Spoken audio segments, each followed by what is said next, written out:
qui est Marc Vera. C'est ça. Et je vois qu'il y a Mathieu dans la room, donc faut qu'on dise à Mathieu qu'il nous rejoigne une de ces semaines, s'il prend pas de vacances, Ouais, pour qu'il vienne échanger avec nous. ouais. Ah bah voilà, Marc est là. Donc ce qu'on fait, c'est que tu lances l'enregistrement et puis on attaque sur les actus. Allez, ça marche. Tu commences toi, Florent, t'as une actu ou pas? Je vais faire la petite intro d'abord. Ouais, Hello Marc, Hello, hello à tous.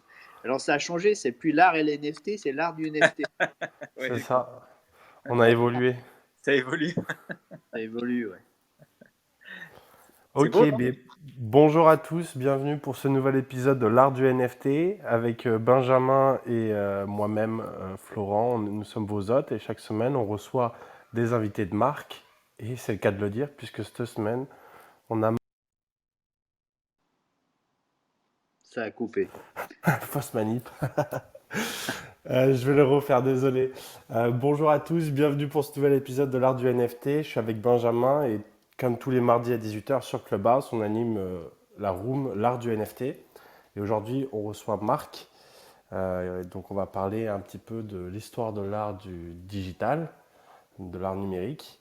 Mais comme d'habitude, on va commencer avec les actualités. Qu'est-ce que tu as pour nous cette semaine, Benjamin? Je me suis vraiment concentré sur le site de Christie's, la plus grande maison de vente aux enchères très connue. Et j'ai vraiment découvert des choses assez étonnantes concernant les NFT, surtout dans la façon dont ils ont appréhendé ce nouvel univers, et puis surtout le nombre de NFT qu'ils vendent. En fait, donc il y a eu cette vente retentissante, tout le monde s'en souvient, avec la vente du NFT de Beeple, cet artiste américain. C'était au mois de mars pour 69 millions de dollars. Et depuis lors, Christie's n'a eu de cesse de s'améliorer et de pénétrer plus encore cet univers des NFT et de proposer quasiment dans chaque vente, là je vois depuis le mois de mai, il y a dans chaque vente d'art contemporain, il y a des NFT qui sont intégrés à la vente aux enchères. Donc il y a deux choses que j'aimerais développer. C'est la façon dont ils parlent des œuvres. On voit que tous les codes de l'art contemporain sont employés pour ces œuvres digitales vendues en NFT. Et en plus, on a des vieux de la vieille comme Andy Warhol qui sont vendus aussi en NFT. Et je vous expliquerai pourquoi. J'aimerais parler de ça aujourd'hui. Qu'est-ce que tu en penses? Ben ouais, c'est déjà une bonne intro. Ça a l'air hyper intéressant. Moi, j'ai un petit actu aussi qui est assez sympa. C'est au niveau macro crypto, on va dire. C'est que là, depuis plusieurs jours, OpenSea dépasse Uniswap en termes d'activité. Donc ça peut être chinois pour si vous n'êtes pas trop dans l'écosystème. Mais Uniswap, du coup, c'est une plateforme de finance décentralisée. C'est la plus grosse au monde où il y a plusieurs centaines de millions de volumes d'échanges par jour. Et depuis quelques jours, là, OpenSea dépasse les fans de DeFi. Enfin, les NFT sont en train de gagner et d'avoir plus de volume que la DeFi. Donc c'est quand même assez massif. Donc on voit qu'en ce moment, il y a vraiment un gros engouement autour des NFT. Ça fait, ça fait longtemps qu'on dit ça, donc c'est un engouement qui est continu. Mais en tout cas, ça fait plaisir de constater ça avec des chiffres. Et un petit peu pour illustrer ces abus, il y a un projet qui s'appelle EtherRock. C'est juste des cailloux sous NFT. Et il y en a un qui s'est vendu pour 135 000 dollars. Donc, je ne sais pas si vous réalisez, mais bon, 135 000 dollars pour un caillou qui est juste numérisé. Donc, il n'y a même pas un caillou réel direct derrière. C'est vraiment juste un projet de collectible de cailloux. Donc voilà, c'est pour dire l'engouement qu'il y a sur ce genre de projet en ce moment. On peut préciser, Florent, que ces fameux cailloux, donc, ce sont du dessin digital en forme de pierre. Mais c'est très ancien, ça a déjà, je crois, 2017 ou 2018, ça a été créé juste après les CryptoKitties. Donc on peut dire que ce sont parmi les premiers collectibles qui ont utilisé le smart contract sur Ethereum pour lancer le concept du NFT. Donc je pense qu'il y a un engouement maintenant sur tout ce qui est d'origine, qu'on appelle les OG, tout ce qui est d'origine sur les NFT prend un envol spectaculaire parce qu'on voit maintenant que bon, les CryptoKitties, ça s'était envolé, mais les punks se sont envolés, les Meebits s'envolent, enfin on peut dire que tous les collectibles s'envolent. Ouais, donc bon, faites gaffe quand vous investissez sur ce genre de projet, parce que bon, en ce moment il y a beaucoup d'engouement, mais c'est pas dit que ça dure énormément. Même si je suis en train moi-même d'entreprendre là-dedans. Je vous en dirai plus tard avec plaisir. Sinon, Benjamin, tu voulais peut-être revenir un peu plus sur du coup Christie, justement, les spécificités qu'ils sont en train de mettre en place au niveau des NFT. Ouais, parce que dans chaque vente maintenant, ce qui est impressionnant, c'est il y a dans des ventes d'art contemporain, il y a des tableaux, des sculptures, des installations et des NFT qui sont souvent donc des créations digitales. Donc c'est soit des petites vidéos, soit des images digitales tout simplement dans JPEG. Mais qui a retenu mon attention, c'est que par exemple, dans une vente récente, il y a eu le fameux artiste Folkrender, qui est un artiste majeur dans le domaine des NFT, qui propose une vidéo, donc une très belle vidéo d'ailleurs, une création 3D, et on voit qu'il y a un texte d'accompagnement, comme à chaque fois hein, dans les codes de l'art contemporain, on accompagne chaque œuvre d'un texte explicatif. Alors on explique d'où vient l'artiste et on explique ce qui inspire l'artiste. Et là on voit qu'il parle de son enfance, il parle de la lumière qui a pénétré sa maison d'enfance, etc. Et c'est très spectaculaire de voir comme Christie's pousse les NFT finalement à adopter les codes des œuvres classiques d'art contemporain, des œuvres de tableau par exemple. Donc on parle du artist statement, on parle de sa façon d'entrevoir l'art, on parle de ses références. Il y a une autre œuvre qui a été vendue 200 000 euros, d'ailleurs 200 000 dollars je crois, et d'ailleurs c'est dit en dollars, mais en fait il faut payer en Ether, mais ça je vais vous expliquer. Une œuvre d'un artiste très célèbre aussi qui s'appelle Mad Dog Jones, qui est aussi un avatar. Alors, on remarque d'ailleurs que beaucoup d'artistes NFT utilisent des avatars, donc des pseudonymes, le plus connu étant Beeple. Mais donc là, on parle de Mad Dog Jones, qui lui aussi. Alors, lui, c'est bien parce qu'il a fait une création digitale. Donc, en fait, c'est une image fixe, mais il ajoute de la neige sur son image. Donc, il ajoute une petite animation. Et il explique aussi comment il crée ses univers. Christie insiste sur la façon dont son univers est construit, autour aussi de ses expériences, autour de ses traumatismes. Et je trouve que cette façon de présenter les NFT me surprend vraiment. Moi, me ravit parce que moi, je viens de l'art contemporain. Donc, moi, je comprends tous ces codes. Mais je suis assez étonné de voir que finalement, ces artistes digitaux trouvent ces codes tout à fait adéquats et peuvent très bien aller sur des créations purement digitales. On appelle ça des digital natives, et c'est aussi un terme qui est utilisé souvent chez Christie's. Et alors, on voit sous l'œuvre, vous avez donc classiquement le nom de l'artiste avec sa date de naissance, vous avez le nom de l'œuvre, vous avez la définition de l'œuvre, donc c'est une vidéo avec de l'audio qui dure 32 secondes, exécutée en 2021. Cette œuvre est unique et accompagnée par un non fungible token. Donc, c'est-à-dire que Christie's prend le pari de dire que le NFT, c'est pas l'œuvre en fait. Nous, on a compris que le NFT, c'est le certificat d'authenticité. Mais je dirais qu'au moins, ils arrivent à donner plus de clarté à ce concept de NFT, où les gens mélangent un peu, est-ce que c'est l'œuvre qui est dans le NFT, dans le token?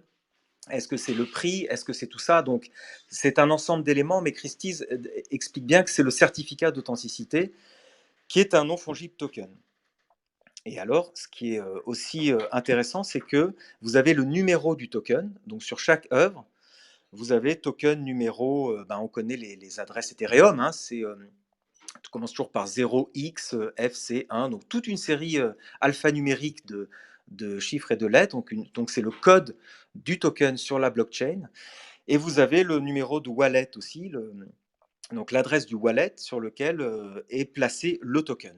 Et alors Christie's explique bien que pour recevoir, donc celui qui gagne l'enchère devra disposer d'un wallet qui est hébergé chez un certain nombre d'exchanges, comme par exemple Coinbase, qui est l'exchange le plus connu évidemment, qui est classé, enfin qui est listé au Nasdaq. Et vous avez Fidelity, vous avez Gemini et vous avez Paxos. Et il faut uniquement ces 4 ou 5 exchanges. Il faut que votre wallet soit hébergé sur un de ces exchanges. Donc on voit que Christie's va très loin dans la sécurité, dans l'application de nouvelles règles sur les NFT, et tout ça donne énormément de crédit, je trouve, à la démarche. Et voilà, je voulais vous faire part de ça, et après, je voulais avoir ton avis là-dessus, Florent, et après, je parlerai de Warren. Bah, écoute, je trouve ça intéressant, surtout ce dernier point sur, au niveau de la sécurité, comme tu dis.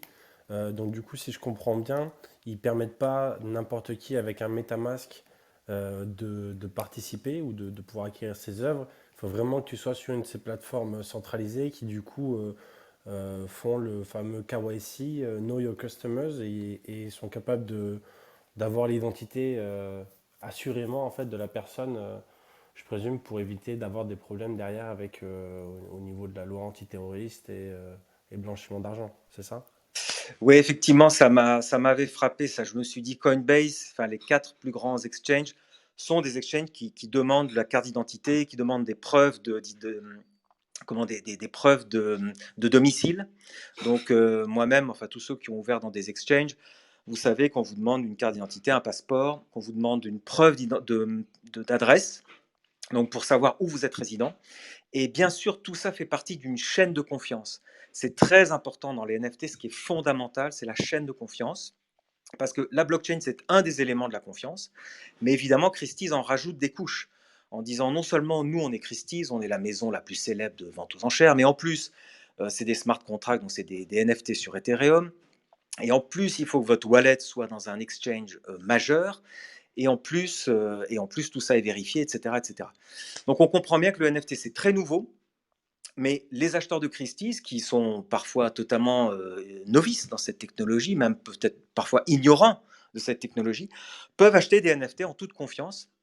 Et ça, je pense que c'est vraiment quelque chose de fantastique que fait Christie's, parce Christie's est en train de populariser, de démocratiser le NFT dans tout l'univers de l'art contemporain. Et je pense que ça fera vraiment date là-dessus. Ok, Après, ben, génial. Tu voulais parler de Warhol, c'est ça aussi? ouais, parce que j'ai vu que il y avait une vente aussi aux enchères qui s'est passée au mois de mai. Je ne l'avais pas vue. C'est une œuvre d'Andy Warhol et c'est très étonnant. C'est très amusant parce que Andy Warhol l'a réalisé en 1984 sur un Macintosh. Donc en fait, on voit que c'est totalement digital. C'est une soupe Campbell, donc la fameuse œuvre de Warhol, les soupes Campbell. Mais là, au lieu d'être peinte sur toile, elle est dessinée à la palette graphique sur un des tout premiers Macintosh. On voit que c'est totalement brouillon, mais on reconnaît bien la soupe Campbell. On voit la signature d'Andy.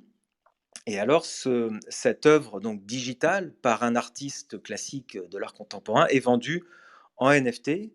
Ça a été vendu d'ailleurs plus d'1 million de dollars, ce qui est assez stupéfiant. Mais je pense que l'anecdote est assez étonnante de se dire qu'on a une œuvre de Warhol, comme quoi Warhol était vraiment un précurseur incroyable.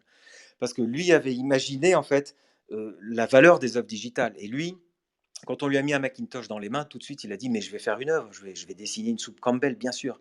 Et on a retrouvé ce fichier finalement, et on l'a tokenisé, donc Christie's l'a tokenisé et vendu lors d'une vente aux enchères pour donc plus d'1 million de dollars.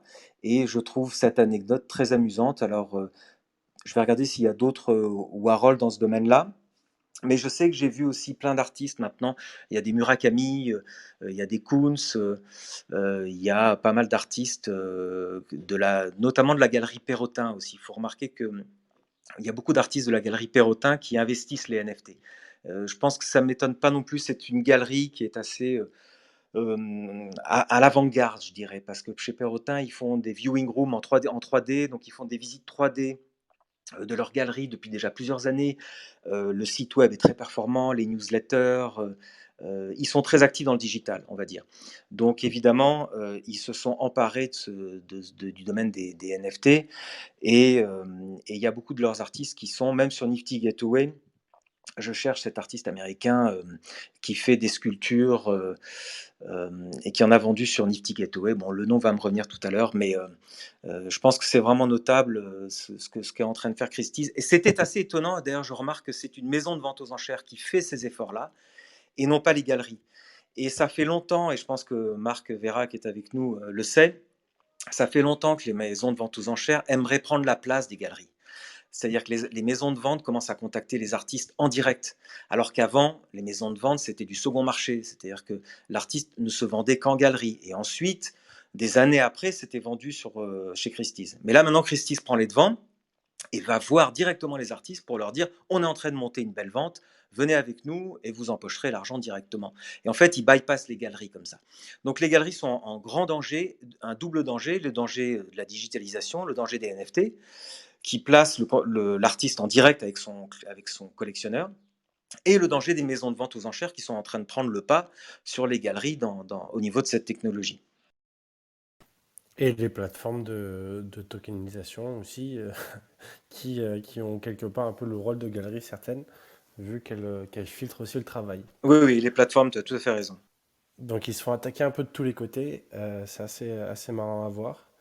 Mais du coup, ça nous fournit une petite introduction sympa euh, avec Marc, du coup, qui nous rejoint aujourd'hui, qui est enseignant et chercheur dans le domaine de l'art digital. Donc il a beaucoup de choses à nous apprendre. Bienvenue Marc.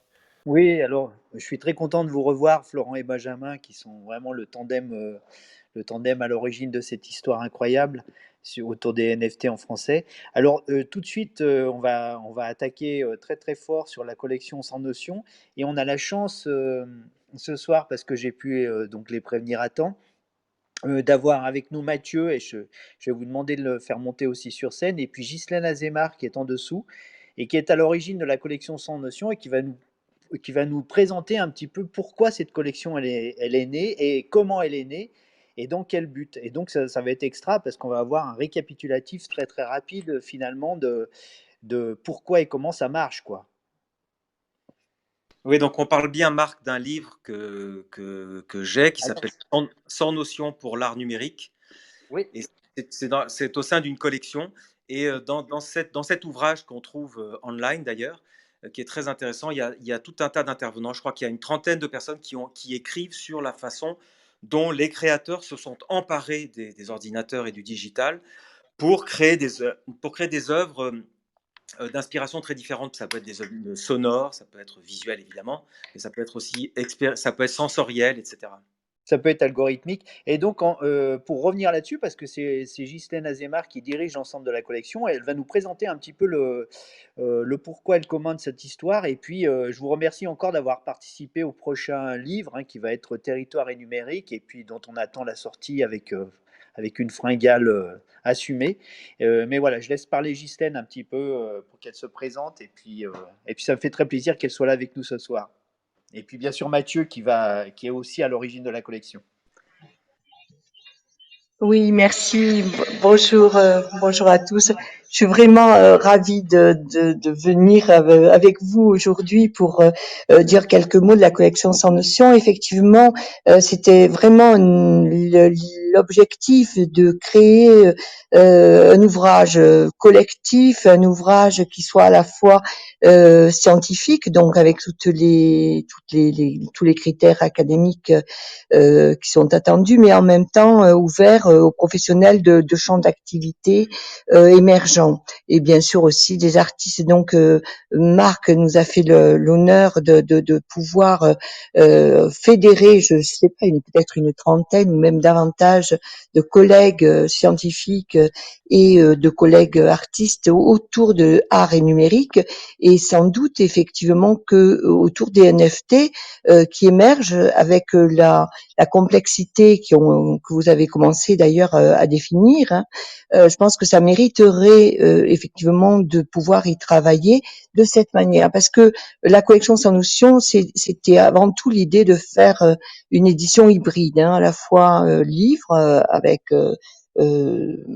bon, qui est sorti et qui est vendu au comptoir des presses universitaires, vendu à Amazon, etc. Mais par ailleurs aussi un site, et c'est sur le site qu'on mise beaucoup parce que c'est un outil pédagogique en fait. Hein. L'idée était d'associer ces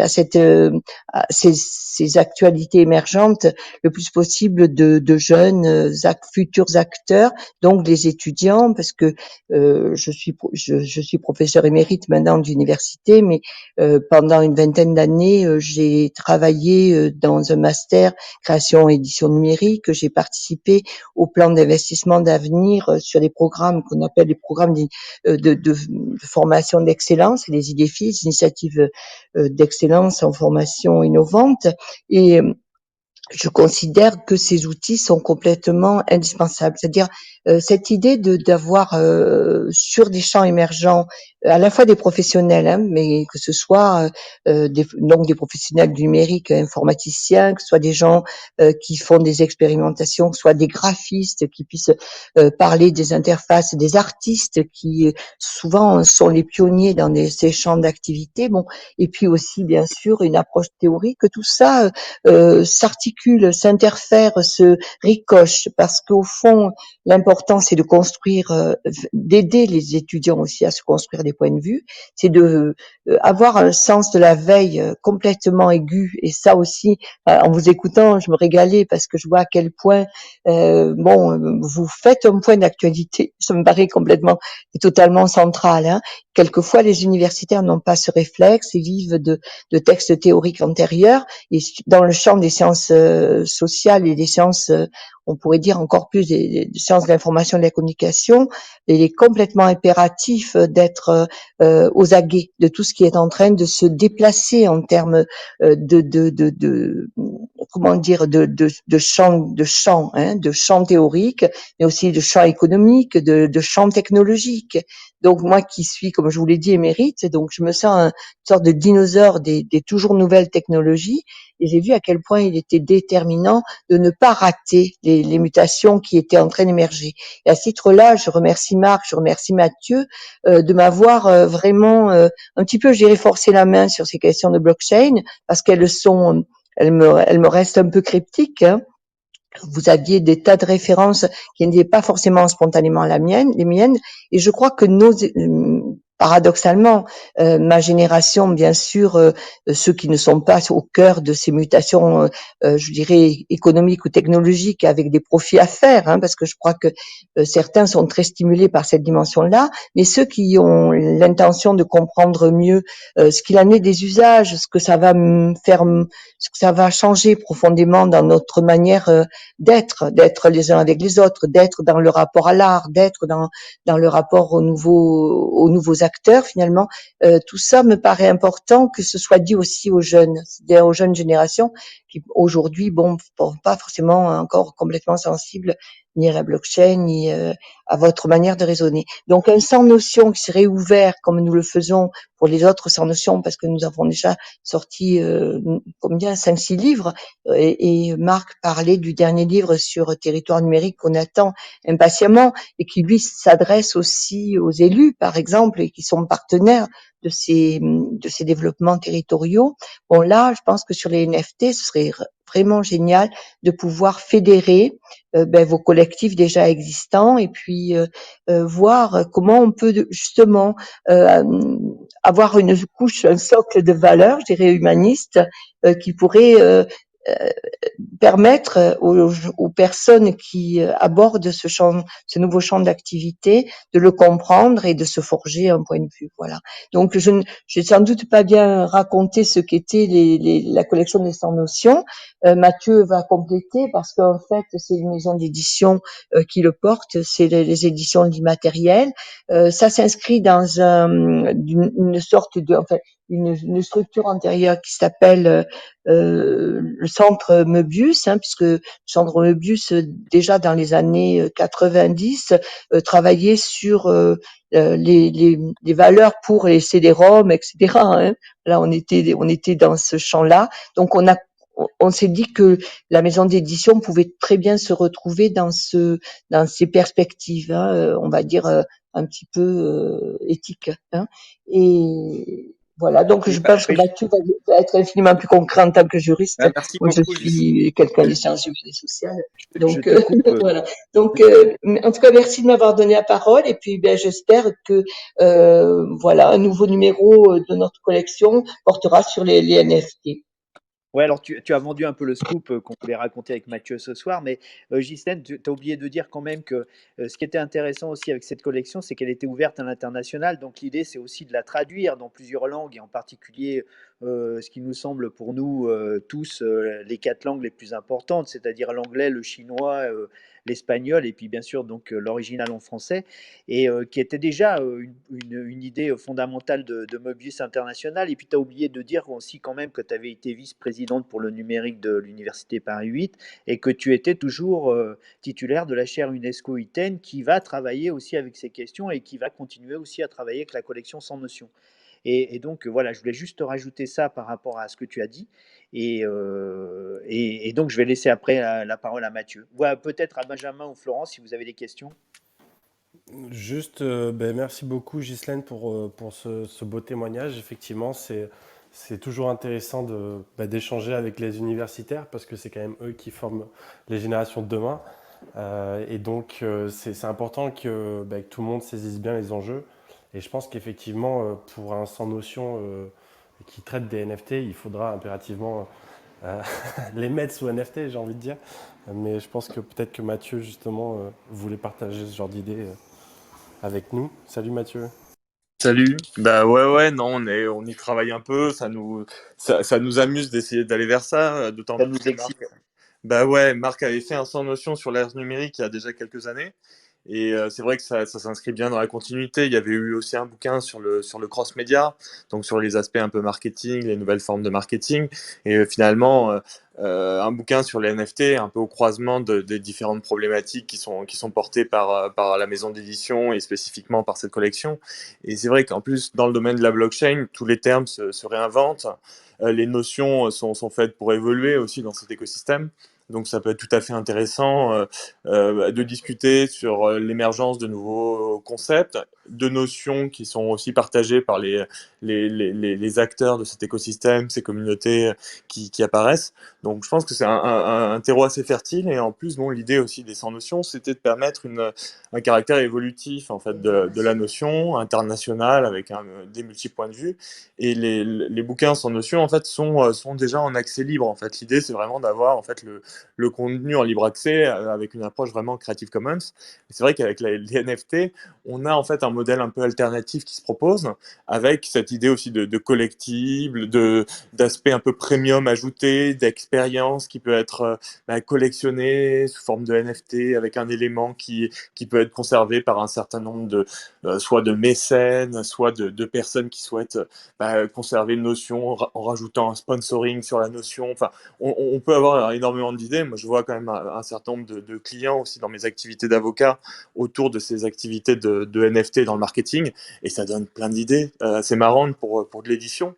Il y a encore assez peu d'acteurs de l'édition dans le monde des NFT, et je pense que ça peut être une expérience assez marrante pour ouvrir aussi de nouveaux champs dans ce secteur-là. Ouais. Voilà, à la croisée un peu de la recherche, de l'édition et de la création artistique, quoi. Voilà. Et donc, en fait, Mathieu, là, on a un petit peu brûlé les étapes, mais l'idée, c'est donc le prochain livre Sans Notion, s'appellera Sans Notion NFT, qui sera donc dirigé par Mathieu, hein, puisque donc il a déjà défini tout un champ lexical, on va dire, qui va nous permettre de définir les notions. Alors, je crois que le Discord fonctionne toujours, Benjamin et Florent, ou pas? Fonctionne toujours, on fait plus trop la pub, donc il n'y a plus le lien dans nos bios, je crois. Je sais pas si Benjamin, tu l'as encore. Non, et d'ailleurs, je le consulte pas tellement, mais ça vaudrait le coup de le relancer. Je mettrai les liens sur Christie's, là, dont j'ai parlé. Et puis, on mettra des liens pour Sans Notion, mais ça, Marc, tu pourrais le faire aussi. Oui, mais Et tu pourrais nous parler, oui, des Sans Notion et effectivement la relation.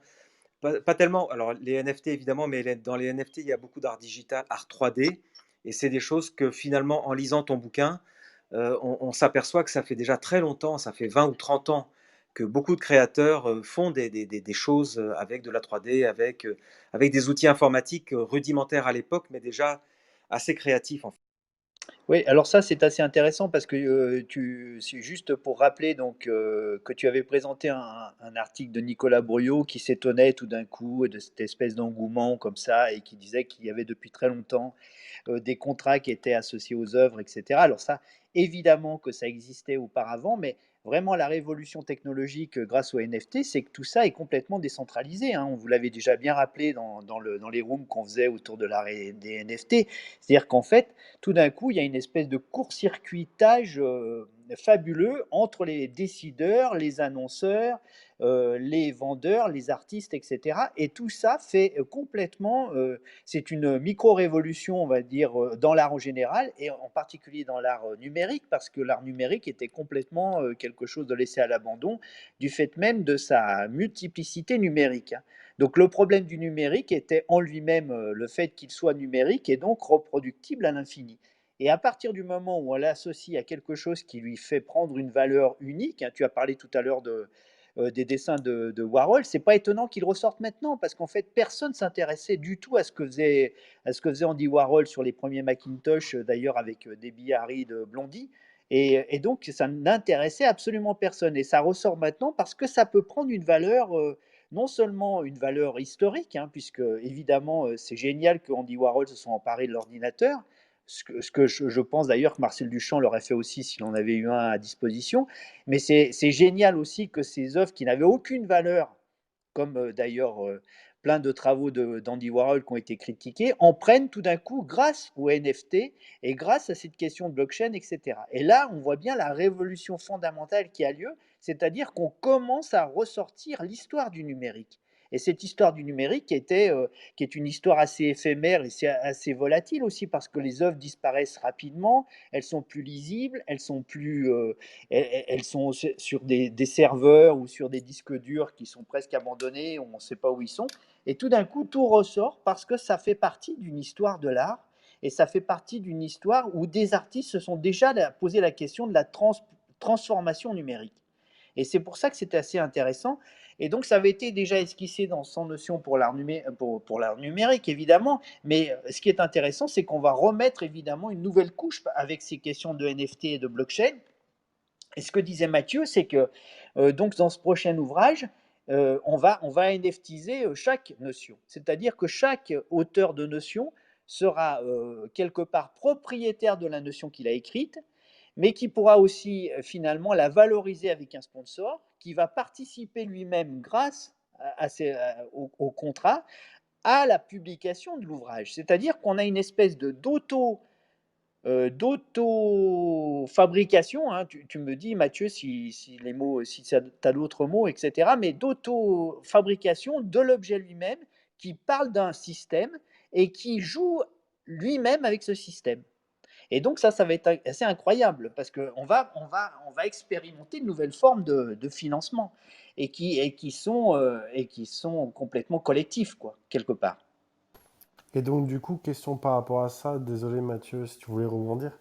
Est-ce que vous comptez justement que les 100 notions tournées autour de NFT parlent juste de 100 notions différentes dans l'industrie, ou plutôt que chacune de ces notions essaye de représenter la notion dont elle traite en elle-même? Je ne sais pas si vous voyez ce que je veux dire. Micro. Oui, oui, c'est exactement ça. C'est-à-dire qu'en fait, on pourrait même imaginer quelque part qu'on en ait une version